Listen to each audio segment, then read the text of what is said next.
Echoes of the Unknown. Chapter 1. The Assignment. The email arrived on a Tuesday morning while I was analyzing kelp samples in my lab at the University of Iceland. The sender was my brother Bjorn, a documentary filmmaker who specialized in what he called cultural mysteries. I almost deleted it immediately. Bjorn had a habit of trying to rope me into his paranormal investigations, knowing full well I thought they were nonsense. Elsa, I need your help. Serious this time. The Oddsson Hospital. Remember the stories grandmother used to tell? I've got permission to film inside. 3 crew members have already quit. Strange things happening. I need someone I trust. Someone scientific, please. The Oddsson Hospital. Even typing the name makes my hands shake now. I'd grown up hearing whispers about the place.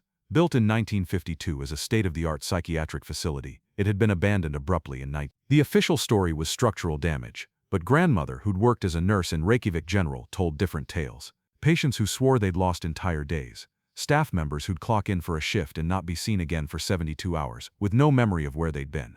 And then there was the mass disappearance. 7 patients and 3 staff members who vanished on the same night in December 1986, never to be found. It's the polar night, grandmother would say, her voice dropping to a whisper. The darkness does things to places that have seen too much suffering. The Oddsson, it exists outside normal time. As a marine biologist, I'd dedicated my life to empirical truth. But I'd also learned that the ocean held mysteries that science couldn't yet explain. Still, I wasn't about to validate my brother's ghost hunting. I called him instead of replying to the email. Elsa, thank God. Did you read? I read it. The answer is no. Just hear me out. We have full access for 5 days. The city council finally approved it for historical documentation. But Elsa, something's wrong there. My sound guy, Eric, he set up equipment on Monday, and when we came back Tuesday, his timestamp showed he'd been recording for 31 hours, in a 24-hour period. Equipment malfunction, I said automatically. That's what I thought. But then Maja, my camera operator, she went to scout locations. She was inside for what she swore was 2 hours. Her phone, her watch, her camera, everything showed 2 hours. But we waited outside for 7 hours. We watched her car the entire time. She never left. I rubbed my temples. Bjorn, there are explanations for. I have the security footage from the entrance. I'll send it to you. Just watch it, please. If you can explain it scientifically, I'll drop the whole thing. That night I watched the footage, and re-watched it. Frame by frame. The timestamp showed Maja entering at 13:47. The next frame, timestamped 13:47:1, showed her exiting. But her clothes were different. Her hair was longer, and she looked exhausted, disoriented. The security guard's log showed she'd been inside for 7 hours and 13 minutes. I checked for video manipulation. Nothing. The footage was authentic. 3 days later, I was driving through a November blizzard toward the Oddsson Hospital, my scientific equipment packed carefully in the back of my Land Rover. I told myself I was going to debunk whatever was happening, to find the logical explanation. I had no idea I was about to become part of the hospital's dark history. The building loomed out of the snow like a concrete ghost. 4 stories of brutalist architecture, windows black and empty. The facade stained with decades of Icelandic weather. Even from the parking lot, something felt wrong. The air was too thick, too quiet despite the howling wind. My watch read 14:32, but the darkness of polar night made it feel like midnight. Bjorn met me at the entrance, along with Magnus, a bear of a man who served as both security and guide. Dr. Johannsdottir, Magnus said, his voice grave. Your brother told you the rules? What rules? Magnus and Bjorn exchanged glances. Never go above the 2nd floor alone. Always sign in and out with exact times. If you experience any temporal displacement, report it immediately. And most importantly, if you hear the bells, leave the building immediately. Bells. The hospital had a bell tower, Bjorn explained, for calling mealtimes, medication rounds. It was removed in 1983, 4 years before the closure. So how could I hear? That's the point, Magnus interrupted. You shouldn't, but people do. I wanted to laugh at the absurdity, but something in Magnus's eyes stopped me. This was a man who'd seen something that had shaken him to his core. We entered through the main doors, and immediately I understood why Bjorn's crew had quit. The air inside was wrong. Not just cold, though it was freezing, but dense, like trying to breathe underwater. My ears popped as if we'd changed altitude. And there was a smell, subtle but disturbing, like ozone and old copper and something else. Something organic and wrong. The 1st floor is administration and common areas, Magnus explained, his flashlight cutting through the darkness. 2nd floor was general psychiatric. 3rd was long-term care. 4th was special cases. Special cases, violent patients, the criminally insane. And after 1979, patients who exhibited what they called temporal dissociation. What's temporal dissociation? Magnus stopped walking. In the beam of his flashlight, I could see his breath misting in the cold air. Patients who claimed they were living the same day over and over, or who insisted they were from different time periods, or who aged rapidly without explanation. The hospital started studying them, trying to understand. Then staff started experiencing it too. We set up base camp in what had been the hospital cafeteria. Bjorn had already established a monitoring station. Laptops, cameras, EMF readers, temperature sensors. I added my own equipment, precision chronometers, sync to atomic time, electromagnetic field detectors, barometric pressure sensors. If there was a scientific explanation for temporal anomalies, I'd find it. I want to start with interviewing Dr. Kristin Olafsson, Bjorn said. She's agreed to meet us here. She was a junior psychiatrist in 1986, one of the last staff members to leave. She's coming here. Magnus looked alarmed. She swore she'd never set foot. She changed her mind, said it was time to tell the truth about what happened. While we waited for Dr. Olafsson, I began my baseline readings. Temperature, -2 Celsius. Inside, consistent with the exterior temperature and lack of heating. EMF readings, slightly elevated, but within normal ranges for a building with extensive electrical infrastructure. Barometric pressure, normal. Time synchronization, all chronometers aligned perfectly. Dr. Kristin Olafsson arrived at 16 exactly. She was in her 70s now, but moved with the careful precision of someone who'd learned to navigate dangerous spaces. Her eyes behind wire-rimmed glasses were sharp and haunted. I haven't been back since December 15, 1986, she said, her voice steady despite the way her hands trembled. I thought I'd never return. But when your brother contacted me, when he told me about the new incidents, I realized someone needs to know the truth before it happens again. We sat in the cafeteria, battery-powered lights creating a circle of brightness in the oppressive darkness. Dr. Olafsson accepted a cup of coffee from a thermos, wrapping her hands around it for warmth. It started subtly, she began, patients complaining about lost time. Nothing unusual in a psychiatric hospital. Dissociation, blackouts, these are common. But then staff started experiencing it. A nurse would start a shift at 7 a.m., work what felt like a normal day, clock out at 7 p.m., only to find it was 7:03 a.m. the next day. 12 hours of her life, gone. How is that possible? I asked. We tried to find rational explanations. Gas leaks causing hallucinations, mass hysteria. But then we started documenting it. Cameras, timestamps, irrefutable evidence that time moved differently in certain parts of the hospital, especially on the 4th floor. What was on the 4th floor? Bjorn asked, camera rolling. Dr. Olafsson was quiet for a long moment. Patient 47. He arrived in 1979, transferred from Klepper. No name, no history.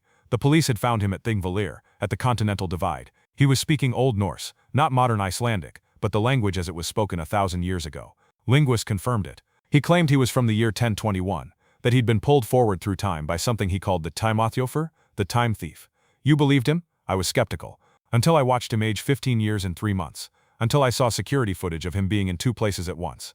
Until the day I lost 4 hours during a session with him and found notes in my own handwriting that I had no memory of making. She pulled out a worn notebook, pages yellow with age. These are my notes from that session. Would you like to see them? I took the notebook carefully. The handwriting was precise, clinical, but as I read, the words became increasingly frantic. Patient 47 claims the entity feeds on temporal energy, says it creates loops, fractures in time, harvests the lost moments, growing stronger. The bells are how it calls, the bells that aren't there anymore. It's in the walls now, in the foundation. The hospital isn't abandoned. It's when is it abandoned? All times exist here simultaneously. Past, present, future, bleeding together. Patient 47 is not insane. God help us, he's telling the truth. It's here, in the room with us. I can feel time bending. My watch has stopped. The walls are breathing. The Tímaþjófur is real. The last line was barely legible, as if written in haste or terror. That's the last thing I remember writing, Dr. Olafsson said quietly. When I woke up, 4 hours had passed. Patient 47 was gone. He was never seen again. A week later, the mass disappearance occurred, and the hospital was evacuated. What do you think happened to them? The missing people? Bjorn asked. I think they're still here, she whispered. Just, not in our when. A sound echoed through the hospital then. Distant but unmistakable. The sound of bells. Chapter 2, First Contact. Dr. Olafsson went rigid at the sound of the bells. Her coffee cup slipped from her fingers, shattering on the floor. The sound echoed through the empty cafeteria, but it seemed to echo for too long, reverberating in ways that defied acoustic physics. We need to leave, she said, already standing. Now. Wait, I said, checking my equipment. My EMF readings are spiking. Magnetic field fluctuations off the charts. This is exactly what we need to document. Dr. Johannsdottir, Magnus interrupted, his face pale. The bells mean it's starting. We have maybe 10 minutes before. He never finished the sentence. The lights went out. Not just our battery-powered lamps. Everything electronic died simultaneously. In the absolute darkness, I heard something that made my scientific mind rebel. The sound of footsteps above us. Dozens of them, as if the abandoned hospital had suddenly filled with people. Emergency chemical lights cracked to life as Bjorn activated our backup illumination. In the sick green glow, I saw Dr. Olafsson staring at her watch. "What time do you have?" she asked urgently. I checked my chronometer. The digital display was dead, but the mechanical backup showed 16 in. 4:47, I said. "I have 9:23, Bjorn said, looking at his phone, which had somehow powered back on. 11:15, Magnus added. Dr. Olafsson held up her watch. The hands were spinning wildly, clockwise then counterclockwise, like a compass near a massive magnetic field. "It's starting to fracture," she breathed. "Time is becoming unstable. We need to get out before."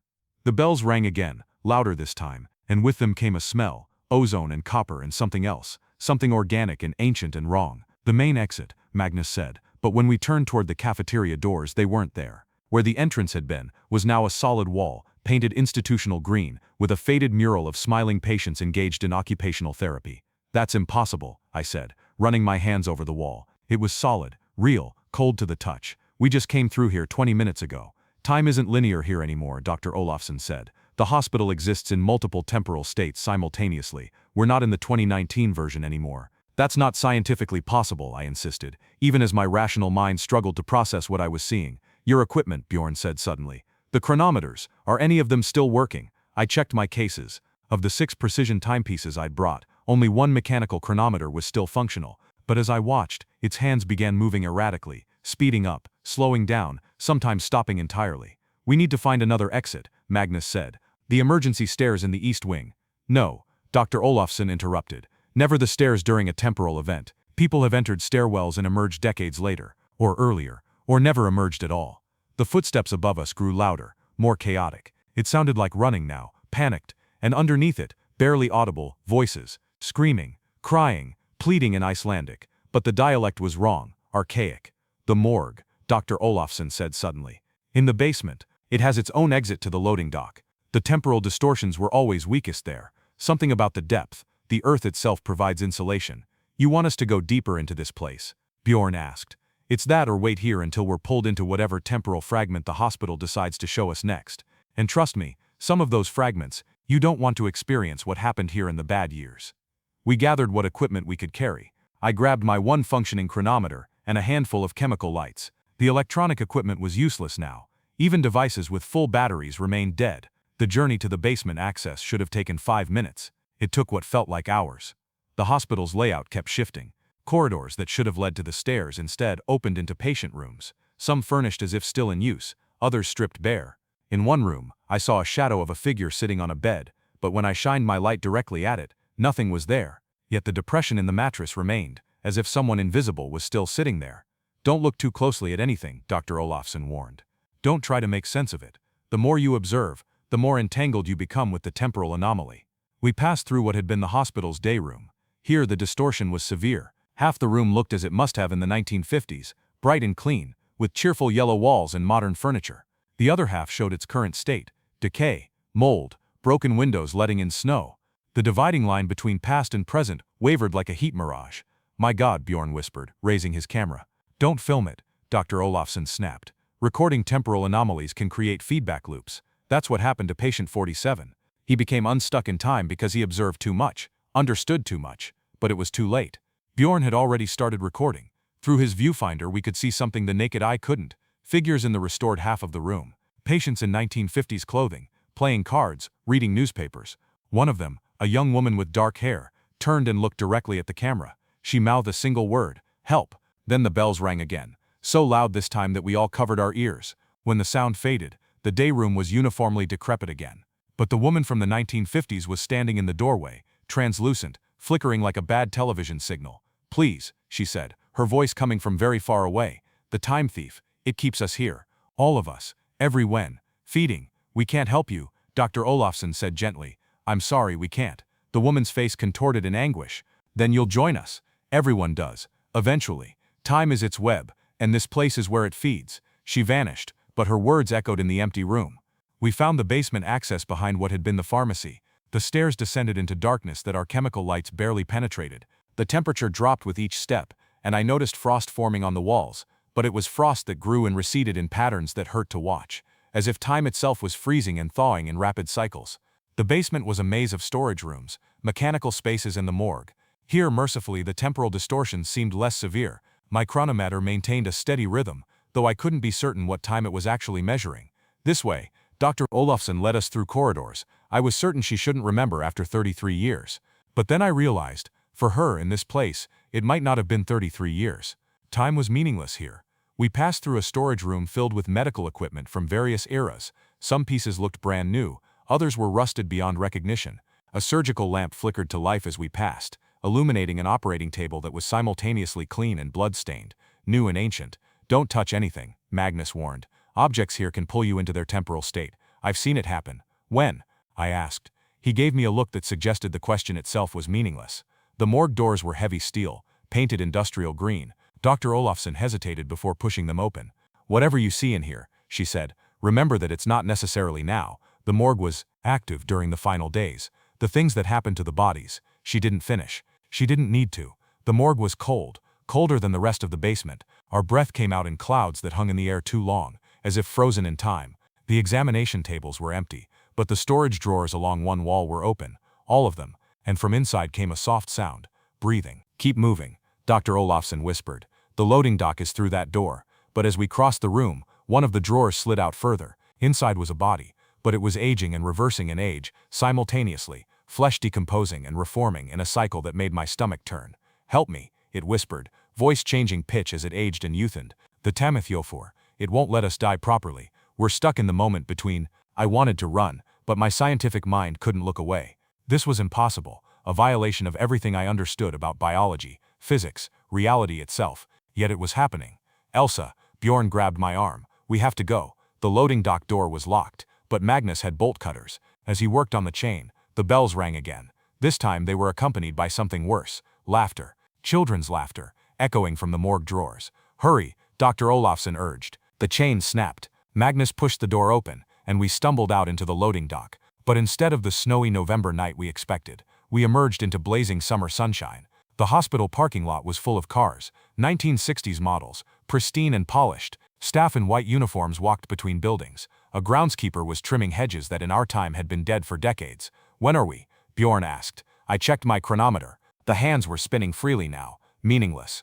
"More importantly," Dr. Olafsson said, "how do we get back?" That's when I saw him. Patient 47, standing by the main entrance. He looked exactly as Dr. Olafsson had described, ageless, timeless, with eyes that had seen too much. He was watching us with an expression of infinite sadness. "You can't leave," he called out, his voice carrying despite the distance. "No one leaves. The Tímaþjófur has marked you now. You'll drift through all the wens of this place until it's ready to feed." "There has to be a way," I shouted back. "Some scientific principle, some method." "Science," he laughed bitterly. "I was a scholar once. I thought knowledge could save me. But the Tímaþjófur exists outside your science, outside linear time. It's been here since before the hospital, since before Iceland itself. This place was just unfortunate enough to be built on its feeding ground." The summer day began to flicker, like a film running out. Snow started to fall through the sunshine. The cars in the parking lot aged decades in seconds, rusting, crumbling. The staff members walking nearby began to move in fast forward, their entire shifts compressed into moments. "Back inside," Dr. Olafsson commanded. Now, we retreated into the loading dock as reality continued to fracture around us. The door slammed shut, and we were in darkness again. But this time, we weren't alone. They stood in the shadows, dozens of figures from different eras. Patients in straitjackets from the 1950s, nurses in 1970s uniforms, modern urban explorers with cameras and flashlights, all translucent, all trapped. "Welcome," one of them said, a doctor by his coat, "to the eternal staff meeting. We've been waiting for you to arrive, or have you already been here? It's so hard to tell anymore." The bells rang again, and I felt something fundamental shift inside me. My memories seemed suddenly uncertain. Had we just arrived at the hospital, or had we been here for days? Was it 2019, or was it 1986? Was I Elsa the marine biologist, or was I Elsa the patient, convinced I was a marine biologist? "Don't let it take your identity." Dr. Olafsson gripped my shoulders. "Hold on to who you are, when you are. It's the only anchor you have." But even as she spoke, I noticed her hair was grayer than it had been moments ago. Or was it younger? The temporal distortion was affecting us now, pulling us into its web. That's when I understood. The Tímaþjófur didn't just feed on time. It fed on the certainty of time, on the linear progression that gave life meaning. It created chaos, loops, fragments, and in that chaos it grew stronger. We were no longer investigators. We were prey. Chapter 3. The Fracturing. Time shattered around us like glass. One moment I was in the loading dock with the others. The next I was alone in a patient room, staring at walls covered in mathematical equations. My handwriting, but I had no memory of writing them.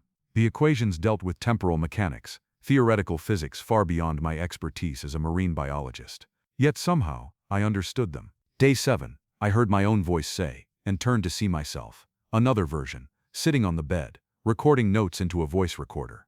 This other Elsa looked exhausted, haunted. The temporal loops are increasing in frequency. I've calculated that the Tímaþjófur creates pocket dimensions within the hospital, each existing in a different temporal state. We're not moving through time, time is moving through us. I tried to speak, to warn this other version of myself, but no sound came out. I was a ghost in my own timeline, watching a future that had already happened, or was happening, or would happen. The other Elsa continued. Bjorn disappeared 3 days ago, or was it 3 hours? Magnus aged 20 years overnight, then returned to normal by morning. Dr. Olafsson, she's been having conversations with herself from different time periods. The boundaries between past, present, and future have completely dissolved. The room flickered, and suddenly I was in the cafeteria again. But it was full now. Patients eating meals, staff moving between tables. The scene played out in stuttering motion, like a film with missing frames. A nurse poured coffee that flowed upward. A patient ate soup that reformed in his bowl with each spoonful. Elsa. I turned to see Bjorn, but he was wrong. Half his face was young, the other half aged and wrinkled. One eye was blue, the other milky with cataracts. How long have we been here? He asked desperately. My camera, it has footage from dates that haven't happened yet. I filmed our arrival next Tuesday. I have video of us leaving yesterday. But we haven't left. When are we? Before I could answer, the cafeteria dissolved. I was in a corridor, running. Someone was chasing me. Or was I chasing someone? My footsteps echoed both ahead and behind, as if I was pursuing and being pursued by myself. I burst through a door into the hospital's hydrotherapy room. The pools, long dry in 2019, were full of water, but the water flowed impossibly, waterfalls flowing upward, whirlpools spinning in both directions simultaneously. In the largest pool, I saw Magnus. He was drowning and being revived over and over, caught in a loop of death and resurrection. Help me, he gasped between drownings. It won't let me die, won't let me live. Stuck between. The water reached out like liquid tentacles, and I stumbled backward through another door that shouldn't have been there. I found myself in what looked like the hospital's records room. Filing cabinets stretched to infinity in all directions. Dr. Olafsson was there, but there were 3 of her, young, middle-aged, and elderly, all searching through the files frantically. It's here somewhere, the youngest version said. The original blueprints, before they built the hospital. The archaeological survey showed something underneath. Something ancient, a stone circle, the middle-aged version added. Buried. The hospital was built directly on top of it. The Tímaþjófur isn't from outside, the elderly version concluded. It was always here. The hospital just gave it structure, walls to contain its feeding ground. All those minds, all that suffering, all that time, concentrated in one place. They turned to me in unison. You have to go deeper. Below the basement, find the foundation stone. That's where it nests. How? I asked, surprised I could speak again. You're a scientist, all 3 versions said. Think, what is time? The question echoed as the room spun away. I was falling, or floating through layers of the hospital that existed in different decades. I passed through a ward full of iron lungs from the polio outbreak of 1955, through electroshock therapy sessions from the 1960s, through group therapy circles from the 1970s. Each era's suffering had left its mark, creating temporal scar tissue that the Tímaþjófur fed upon. I landed hard on concrete. I was in the sub-basement, deeper than we'd gone before. The walls here weren't the painted concrete of the hospital proper. They were older, made of stone that predated modern construction. My chemical light revealed carved symbols that hurt to look at, patterns that seemed to shift and writhe even in the steady green glow. You found it. I spun around to see patient 47. He looked more solid here, more real. The foundation, he continued. The boundary between what was built and what was always here. This is where it lives, in the spaces between moments. What is it? I asked. The Tímaþjófur. What does it want? To feed, to grow. He walked to the stone wall, running his fingers over the symbols. I was a scholar of the old ways, before I was pulled into this. These symbols are wards, meant to contain it. But the hospital, all that concentrated human time and suffering, it made the entity stronger. The wards are failing. How do I stop it? He laughed, but there was no humor in it. Stop it. Child, you can't stop time itself. You can only hope to escape its web. But first you must understand what you're truly facing. He pressed his hand against a particular symbol, and the wall became transparent. Beyond it was nothing. Not darkness, not light, but an absence that my mind couldn't process. And in that absence, something moved. Something vast and hungry, and older than human comprehension. The Tímaþjófur. Patient 47 whispered. It exists in the spaces between seconds, in the pause between heartbeats. Every moment of time that passes, it feeds, and here, where time is broken, it feasts. The thing in the void turned toward us, and I felt its attention like ice in my veins. It didn't have eyes, but it saw. It didn't have a mouth, but it hungered, and it recognized me. "You are marked," a voice said without sound, directly into my mind. "You have moved between moments. You belong to the web now." "No," I said, but even as I spoke, I felt the truth of its words. My memories were becoming fluid. I remembered things that hadn't happened yet, forgot things that just occurred. I was becoming unstuck, just like Patient 47. "There is one way," Patient 47 said urgently. "The bells, they're not just a warning, they're a beacon. The entity uses them to mark its feeding times. But if you can find the source, the original bell that was removed, it was destroyed," I said. "Removed in 1983. Removed from when? The bell is still here, in the past. You must find it, silence it, break the connection between the entity and the hospital." The void behind the wall pulsed, and I felt time ripple around us. Suddenly, I was experiencing multiple moments simultaneously. I was with Bjorn in the cafeteria, just arriving at the hospital. I was in the morgue, watching bodies age and unage. I was in a patient room, writing equations I didn't understand. I was here, in the sub-basement, learning the truth. I was somewhere else, someone else, screaming, "Focus!" Patient 47 gripped my shoulders. "You're fragmenting. Hold on to one moment, one identity. You are Dr. Elsa Johannsdottir. You are here, you are now." I struggled to maintain cohesion, to keep my consciousness in one temporal location. It was like trying to hold water in cupped hands. My sense of self kept slipping through my fingers. "The bell," I gasped. "Where?" "The tower, 4th floor. But not in your time. In the hospital's time. 1983, November 15th, the day they removed it." "How do I get there?" "You don't go to the past," he said. "You bring the past to you. The hospital remembers. Make it remember." Before I could ask what he meant, the sub-basement shuddered. The stone walls cracked, and through the cracks I could see other times bleeding through. The construction of the hospital in 1952. The ancient stone circle that stood here centuries ago. The glacier that covered this land millennia past. "Go." Patient 47 pushed me toward the stairs. "Find the others. Together you might have enough temporal weight to anchor a specific moment. But hurry. The entity grows stronger with each feeding." I ran, but running in a place where distance and direction were meaningless was an exercise in futility. I passed through the same corridor multiple times, each time encountering different versions of myself running in the opposite direction. We looked at each other with mutual recognition and horror before continuing our endless loops. Finally, through sheer will or blind luck, I found myself back in the morgue. Bjorn was there, along with Dr. Olafsson and Magnus, but they were wrong. All wrong. Bjorn's camera had fused with his face, the lens replacing his right eye. Dr. Olafsson existed in 3 overlapping states simultaneously. Magnus was a child and an old man at the same time, his body constantly shifting between states. "Elsa," Bjorn said, his voice distorted by the camera face fusion. "I've been recording everything, but the footage, it shows things that haven't happened, will never happen, might have happened. The camera sees all possibilities now. We need to find the bell tower," I said. "November 15th, 1983. We need to make the hospital remember." "I remember," Dr. Olafsson said, all 3 versions speaking in harmony. "I was here that day, a junior resident. They said the bell was cursed, that patients could hear it even after it stopped ringing. They brought in a crane, removed it in pieces. Can you take us there? To that moment?" She closed her eyes, all 6 of them, across her 3 states. "I can try, but we'll need an anchor, something from that specific time."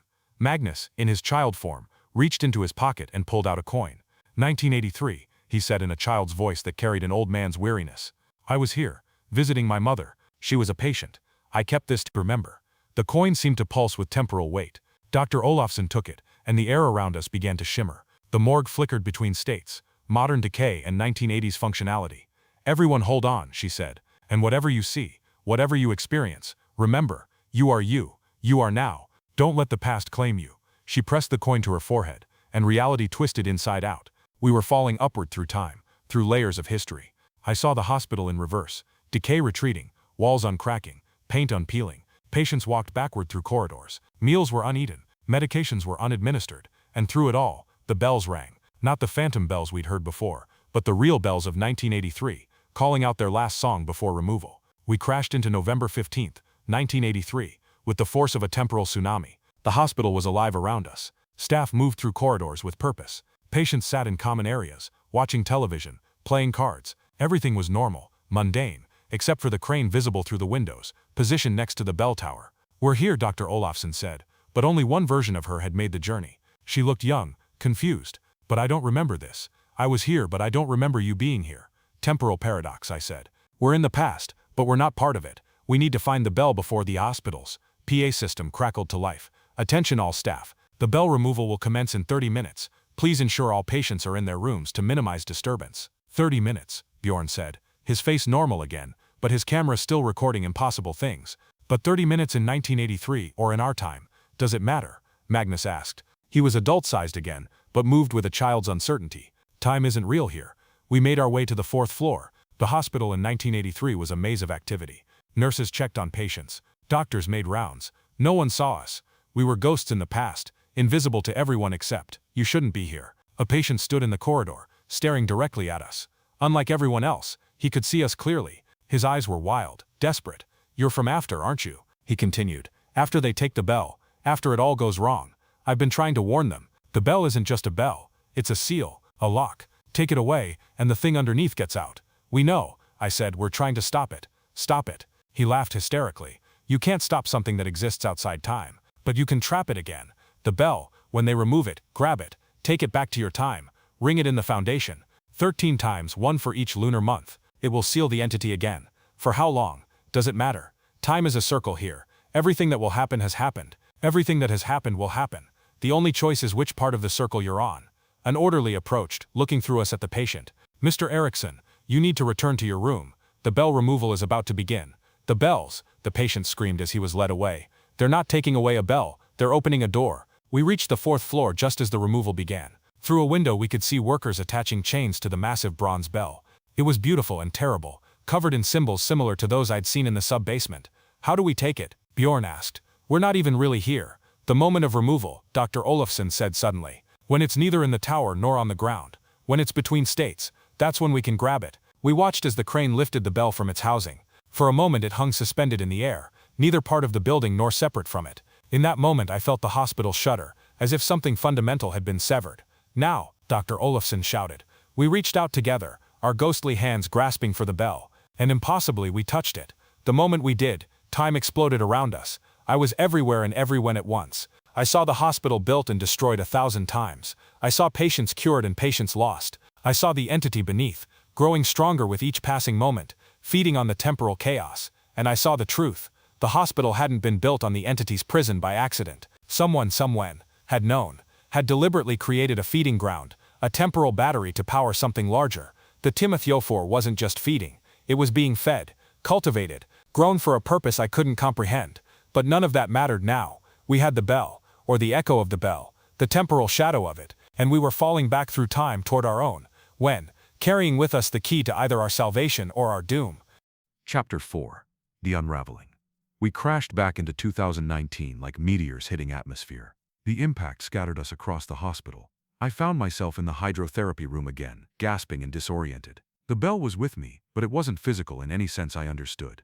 It existed as weight, as pressure, as a sound just below hearing that made my bones ache. My chronometer was working again, showing 23:47. But which day? How long had we been in the hospital? Hours? Days? Years? My memories were a shuffled deck of cards, each one true but in no comprehensible order. Bjorn? I called out. Magnus? Dr. Olafsson? My voice echoed wrong, bouncing off walls that shifted between decay and restoration with each echo. The pools were sometimes full, sometimes empty, the water level changing with my observation like some twisted version of quantum mechanics. I heard footsteps in the corridor, multiple sets, moving in different rhythms, some fast, some slow, some in reverse. The door burst open and Bjorn stumbled in, but there were 3 of him, one young, one current, one old and gray. Elsa, all 3 versions said, their voices creating a discordant harmony. The camera, it's showing me everything, every possible future, every path through time. We're fragmenting. The young Bjorn flickered and vanished. The old one aged rapidly and crumbled to dust. Only the current version remained, clutching his camera with white knuckles. Where are the others?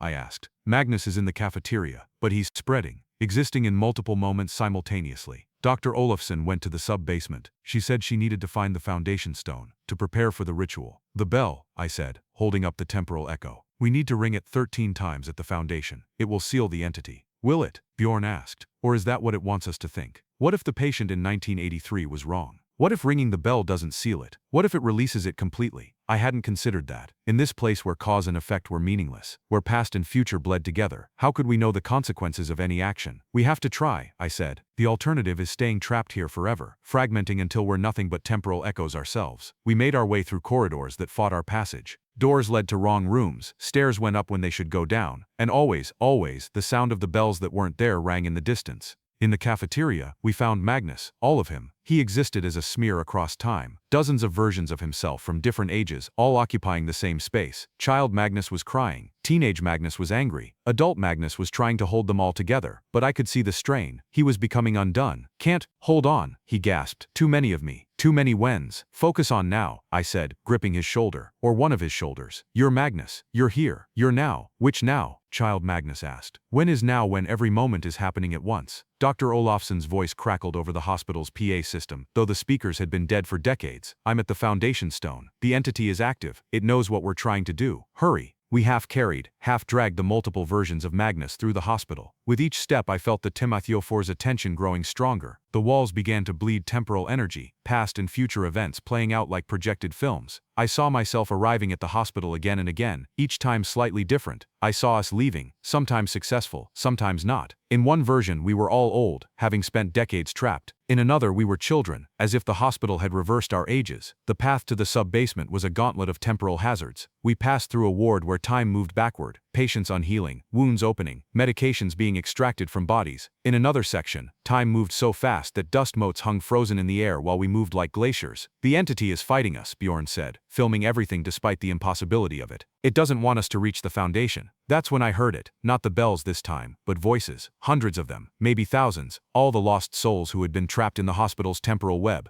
They were speaking in unison, but in different languages, different time periods. Don't ring the bell. Don't ring the bell. Don't ring the bell. There's a trick, Magnus said, his adult version managing to speak through the chaos of his multiple selves. The entity is using them, but looking at the terror in the eyes of his child version, I wasn't so sure. What if we were wrong? What if the bell was the key to the entity's complete release? We reached the sub-basement stairs. They descended impossibly deep, far deeper than they should. With each step down, I felt the weight of time pressing on us. My hair grew longer, then shorter. My hands aged and grew young. My memories shuffled and reshuffled, like a deck of cards in the hands of a mad dealer. At the bottom we found Dr. Olafsson standing before the stone wall covered in ancient symbols. But she wasn't alone. Patient 47 was there, along with dozens of other figures from different time periods. They stood in a circle around a spot on the floor where the stone had been removed, revealing something underneath that hurt to look at, a hole in reality itself. You brought it, Dr. Olafsson said, seeing the bell. Good, we can end this. Should we? I asked. The voices, the trapped souls. They're all saying not to ring it. Patient 47 stepped forward. Because they're afraid. They've been trapped so long. They can't imagine freedom. The entity has convinced them that existence in the web is better than the unknown. Or you're lying, Bjorn said, camera trained on him. You've been here the longest. Maybe you're not a victim. Maybe you're a servant. Patient 47's expression didn't change. I've been many things across many whens.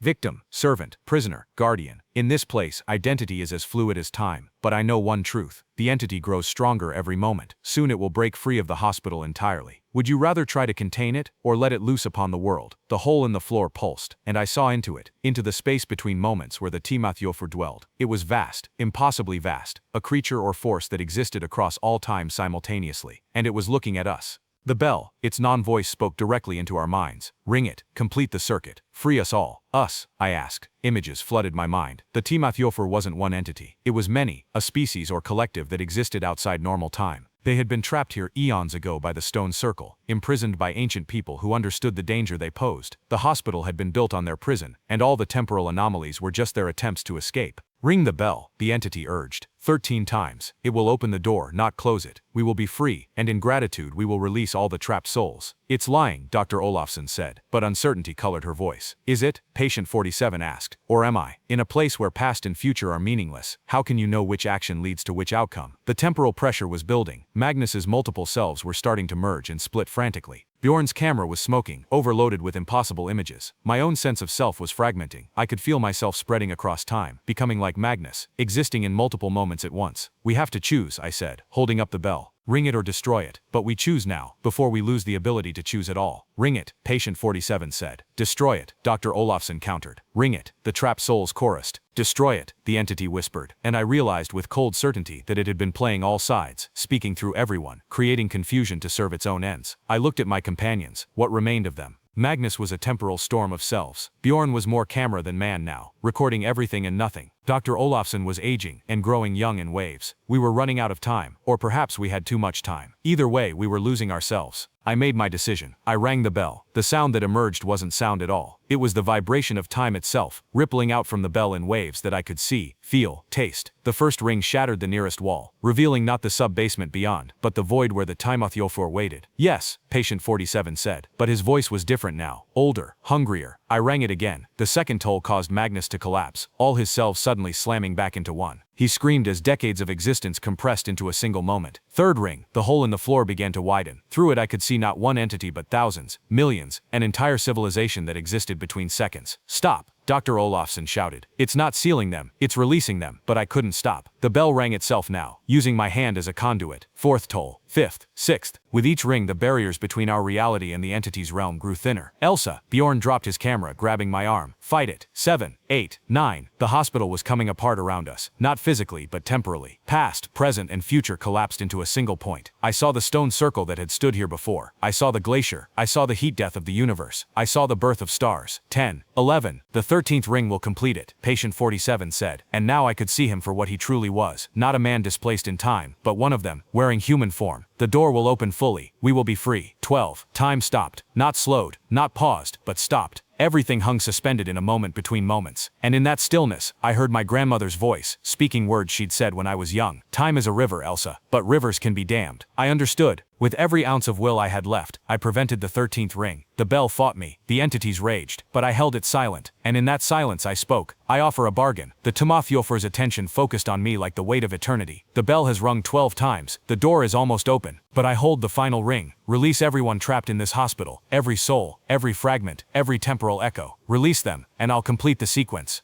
And if we refuse, then we stay like this forever, frozen between 12 and 13. The door almost open but never quite. You almost free but never quite. Eternal anticipation without resolution. The entities writhed in their void, their frustration palpable. They had waited eons for this moment, and I held their freedom hostage with a single unrung bell. Terms accepted. The hospital shuddered. Throughout the building I felt souls being released. Decades of trapped patients, staff, visitors, all suddenly free to move on to whatever came after. The temporal fragments collapsed. The multiple versions of people merged or dissipated. Magnus became singular again, gasping as his consciousness consolidated. Bjorn's fusion with the camera reversed. Dr. Olafsson stabilized into her proper age. Now, the entities demanded. Complete it. I looked at my companions. We were ourselves again, but we all bore the marks of our temporal ordeal. Gray hairs that hadn't been there before. Lines on our faces. Eyes that had seen too much. Together, I said. We all placed our hands on the bell. And together, we rang it for the 13th time. The sound was apocalyptic. The hole in the floor exploded outward, and through it poured the Tímaþjófur, not as monsters, but as beings of pure temporal energy. They swirled around us, through us, and for a moment I saw the universe as they did, not as a linear progression, but as a vast, beautiful web of interconnected moments. Our gratitude, they said as they dispersed into the world. The prison is broken. We are free. And as promised, so are you. The hospital began to collapse, not physically, but temporally. All the accumulated years of distortion and anomaly finally catching up. We ran, but running was almost meaningless as corridors aged decades in seconds. Walls became transparent, showing multiple time periods, and the very air seemed to thicken with temporal discharge. Somehow, miraculously, we found the exit. We burst out into the November night to find morning. Bright summer morning, birds singing, no snow in sight. When are we? Bjorn asked, checking his phone. It says July, but we arrived in November. I looked at my chronometer. It had survived everything, still ticking steadily. According to it, 3 minutes had passed since we'd entered the hospital. 3 minutes or 8 months? Magnus asked, looking at his own devices which showed different times entirely. Dr. Olafsson was checking her phone, her hands shaking. I have 17 missed calls from the university. They're all from November 2019, but my phone says it's July 2020. Behind us, the Oddsson hospital stood silent and dark. But it was different now. Truly abandoned, truly empty. The oppressive feeling was gone. It was just a building now, nothing more. Did we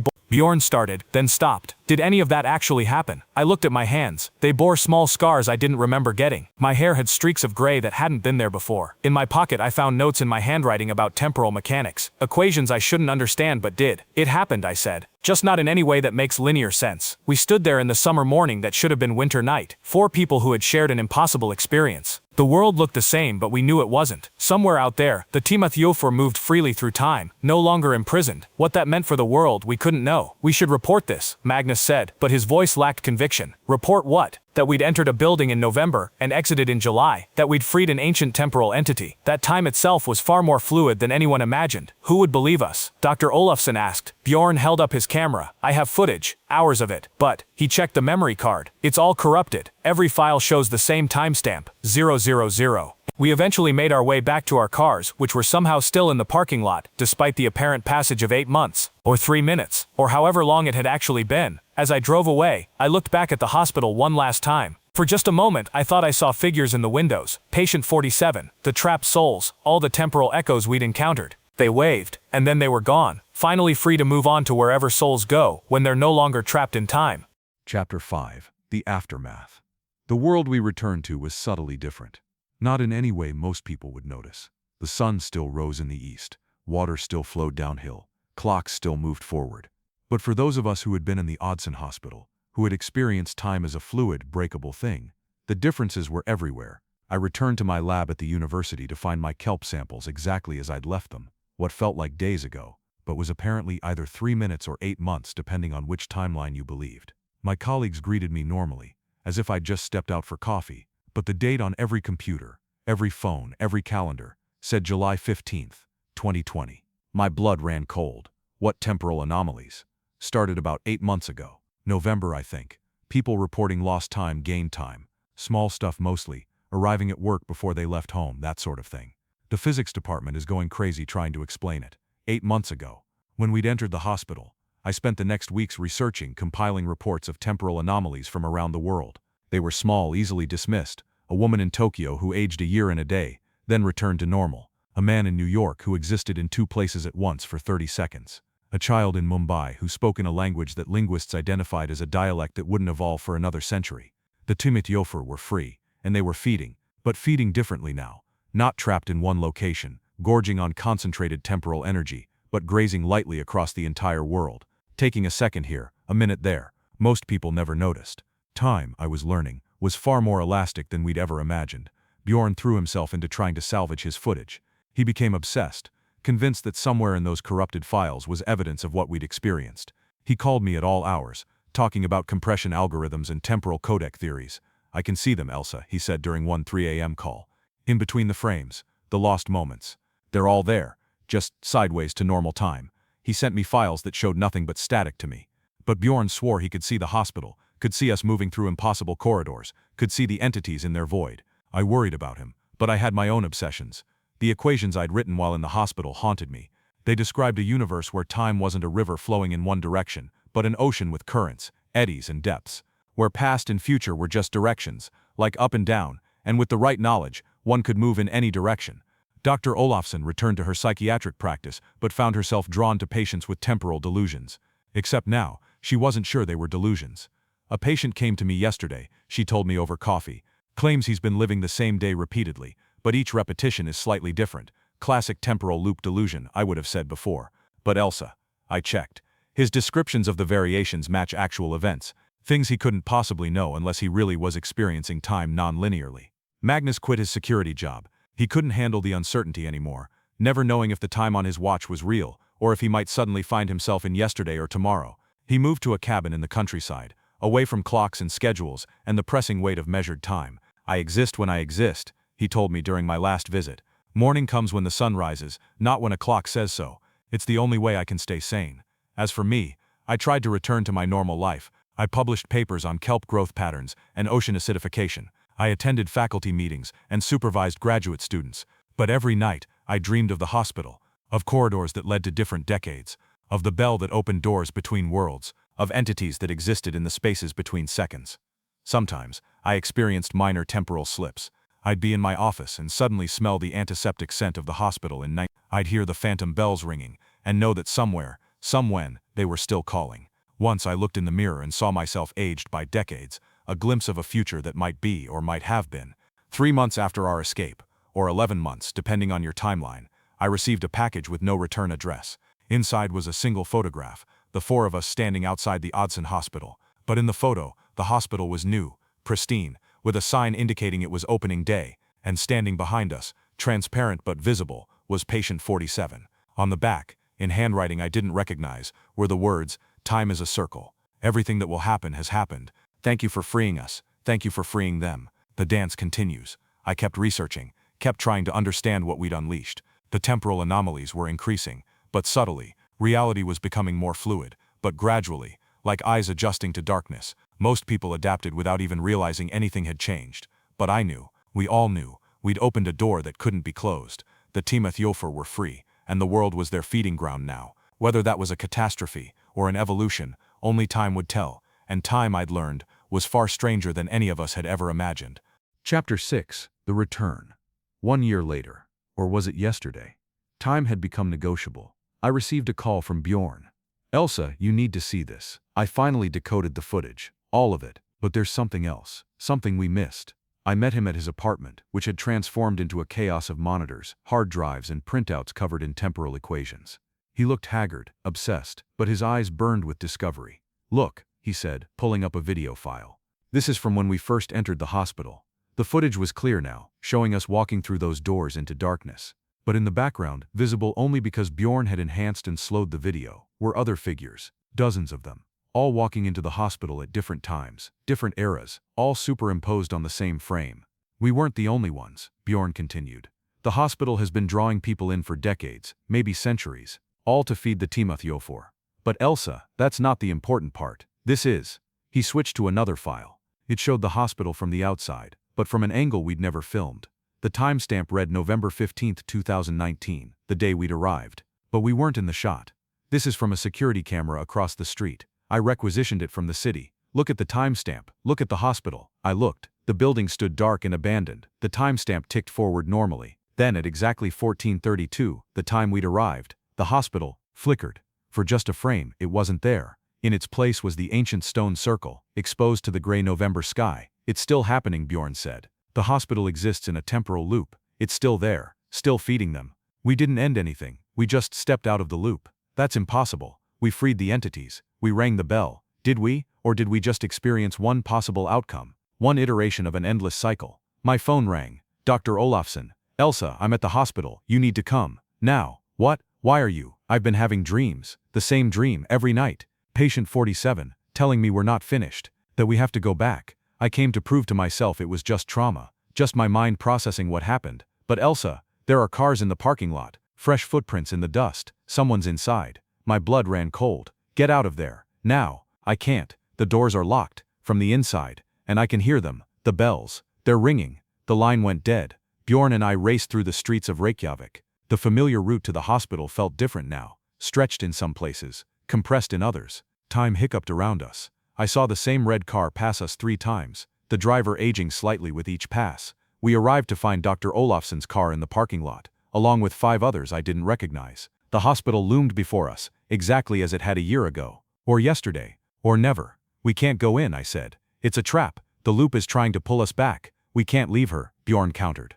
I thought of Dr. Olafsson, trapped inside, experiencing whatever temporal horror the hospital had prepared. Then I thought of all the others who might be trapped, had been trapped, would be trapped. "We need Magnus," I decided. "And we need a plan." We found Magnus at his cabin, living his clockless existence. He didn't want to come, but when we told him about Dr. Olafsson, his face set in grim determination. "If we go back," he said, "we might not get out again. The hospital might not let us leave a second time." "I know," I said, "but I think that's the point. We were never meant to leave. We're part of the loop now, whether we're inside or outside. The only way to truly break free is to face it, to understand it, to find the real ending." We prepared carefully. I brought every piece of temporal measurement equipment I could find. Bjorn charged all his cameras, loaded fresh memory cards. Magnus brought a sledgehammer. "Sometimes," he said, "the direct approach is best."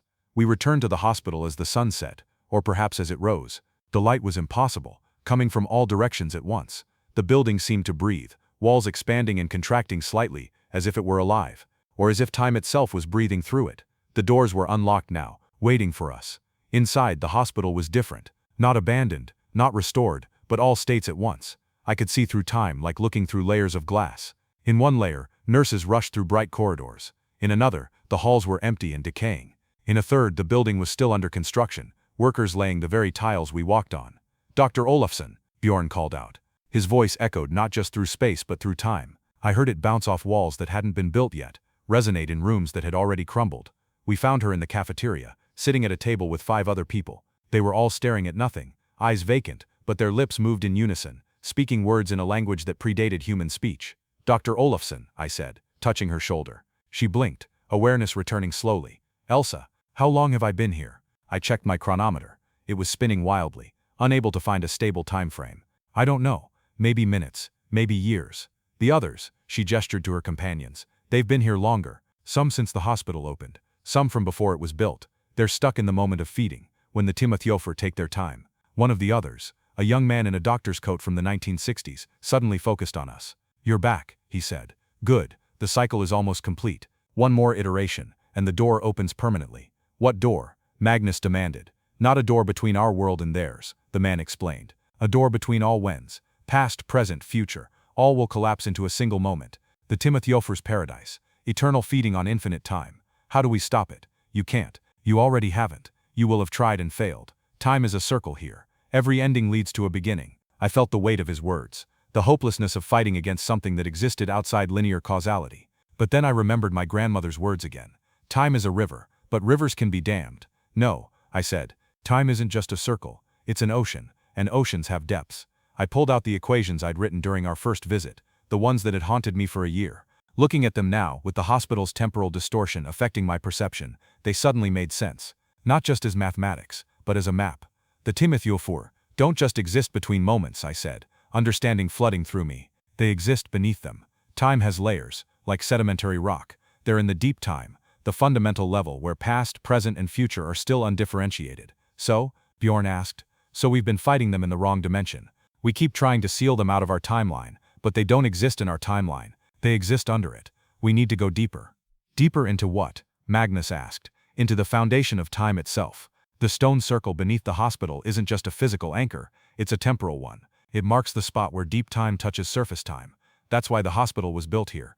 That's why the anomalies are strongest here." Olafsson stood, shaking off the last of her temporal fugue. "The sub-basement. Patient 47 mentioned something about going deeper than the foundation stone." We made our way through the hospital's shifting corridors. The temporal distortions were stronger now, more violent. I saw myself die a dozen different ways, saw us succeed and fail simultaneously.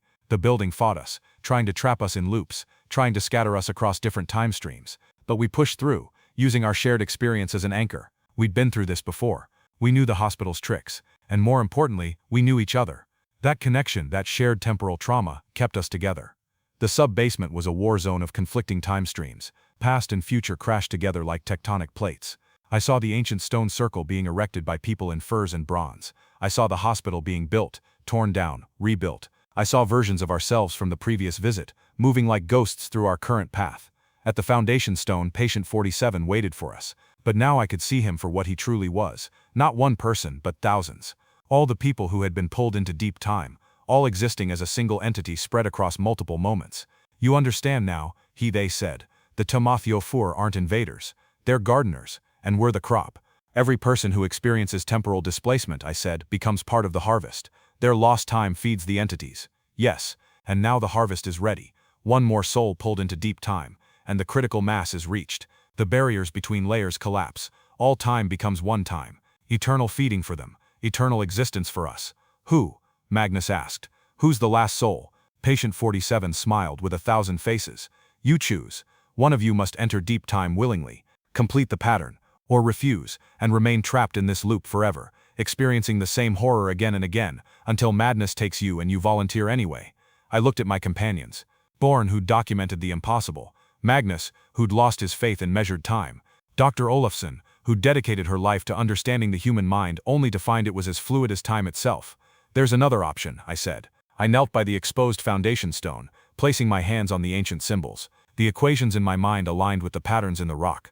I could feel the layers of time beneath us, not just deep time where the Tímaþjófur dwelled, but deeper still, the fundamental substrate of reality where time itself was born. "What are you doing?" Patient 47 asked, alarm creeping into their collective voice. "The Tímaþjófur feed on time. Entropy. Change. The movement from order to disorder. That's the deepest level. That's where we need to go." I began tracing new patterns on the stone, equations that describe not just time but the death of time, the heat death of the universe, the final moment when all energy is spent, and time itself stops. No, patient 47 lunged forward, but Magnus's sledgehammer met them halfway. The impact shattered them into their component selves, thousands of temporal echoes scattering like startled birds. Whatever you're doing, do it fast, Bjorn shouted. The hospital was shaking now, reality fracturing as I rewrote the fundamental equations that allowed the Tímaþjófur to exist. I need an anchor, I said. Something to hold us steady while I complete this. Dr. Olafsson knelt beside me, adding her hands to mine. Magnus and Bjorn joined us, forming a circle around the foundation stone. Together, we pushed deeper than deep time, deeper than the Tímaþjófur could follow. We touched the bedrock of existence itself, and there, in that fundamental darkness, I found what I was looking for, the end of time. Not just a moment in the future, but a state of being, a place where time had no meaning, because nothing changed, nothing moved, nothing fed. I pulled that ending up through the layers of time, like drawing poison from a wound. The Tímaþjófur felt it coming, and screamed, a sound that existed in all time simultaneously. They tried to flee back to their void, but it was too late. The ending was already there, had always been there, would always be there. Time stopped, not the frozen moment between heartbeats that the entities created, but true cessation. The universe held its breath, and in that stillness, I spoke to the Tímaþjófur in the only language that mattered, the language of entropy itself. You feed on time, I said. But time ends. Everything ends. That's the one truth you can't escape. You can manipulate time, stretch it, loop it, break it, but you can't stop it from eventually running out. And when it does, you starve. I showed them the future, the real future, not the endless feeding they imagined, but the cold, empty darkness when the last star died, and the last moment ticked away. I showed them their own ending, inevitable and inescapable. They recoiled in horror, these entities that had thought themselves eternal. For the first time in their existence, they understood mortality. Release them, I commanded. All of them, every soul trapped in every wen. Release them, and return to your void. Feed if you must, but feed knowing that every meal brings you closer to your last. That's the bargain. That's the only bargain. The hospital convulsed. Throughout the building, throughout time, I felt souls being released, not just from our incident, but from decades of feeding. The temporal web collapsed, all those stolen moments returning to their rightful owners. The Tímaþjófur withdrew, pulling back into their void between moments. But they were changed now, infected with the knowledge of their own ending. They would continue to exist, continue to feed, but never again with the same hunger. How could they, knowing that every second consumed brought them closer to their own termination? Reality snapped back like a rubber band. We were in the sub-basement of an ordinary abandoned hospital. No temporal distortions, no impossible geometries, just concrete and dust, and the weight of normal linear time. My chronometer showed 11:47 p.m., November 15, 2019. We'd been in the hospital for exactly 3 hours. Is it over? Magnus asked. I checked my equipment. All readings normal. No temporal anomalies. No electromagnetic fluctuations. Just the baseline readings of an empty building. It's over, I confirmed.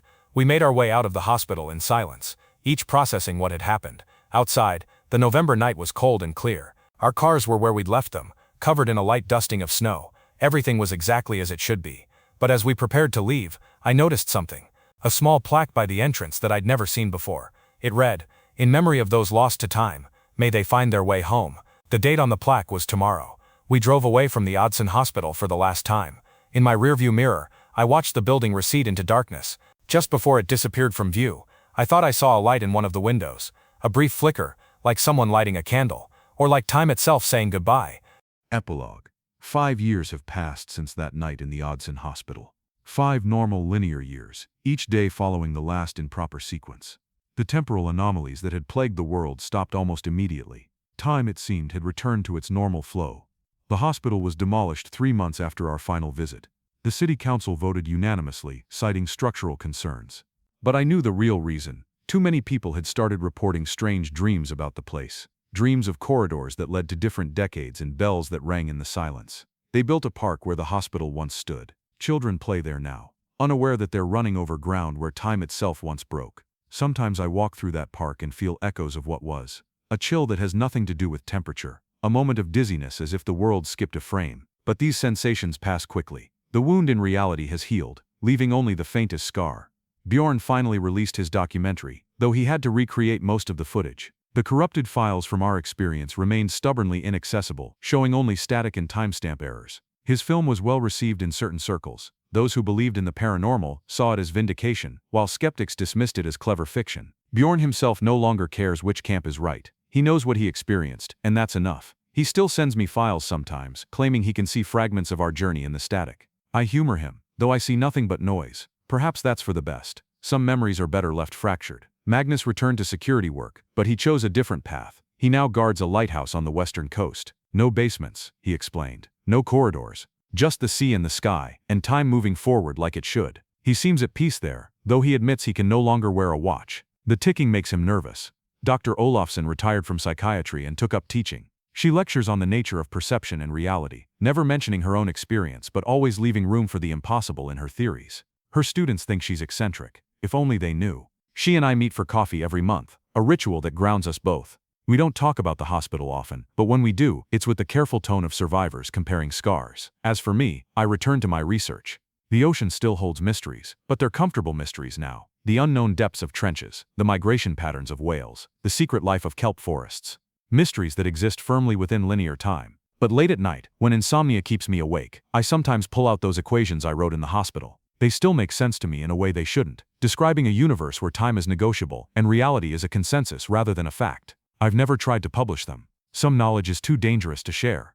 The Tímaþjófur are still out there, somewhere in the spaces between moments. I can feel them sometimes, like pressure changes before a storm. They feed still, but carefully now, taking only what won't be missed. A second here, a minute there.